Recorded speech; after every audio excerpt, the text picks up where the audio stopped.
Well, a couple years ago, I wanted to start working on my first narrative feature, my first fictional feature film, and I had a plan, and I had a script, and I pulled together some funding, and everything kind of fell apart. So after it fell apart, instead of just giving up or whatever, I said, all right, what resources do I have? What can I do now?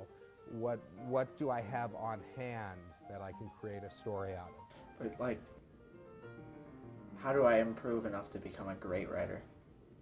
Well, I mean, I guess in a sense, if I knew that, I probably wouldn't be sitting here.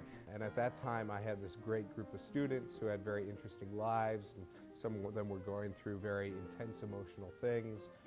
And I also had some things going on in my life, and so I decided to create a story that fictionalized the real lives of the people that I knew and that I could use as performers, including myself. I really, the aesthetic of black and white is really amazing, and the kind of things you can do with, the high contrast images and showing more ordinary scenes in a new way with black and white. I find black and white very beautiful. What's the worst that can happen, Yeah.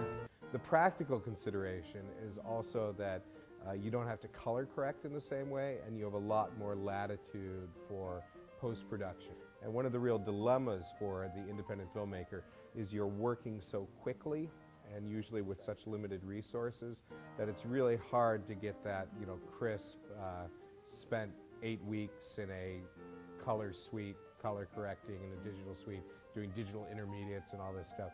It's really hard to have the resources and the time to give it that Hollywood look. So in a lot of ways, black and white frees you up to manipulate the images a lot more in post and create a more cohesive image, a cohesive look for your film. And it's pretty.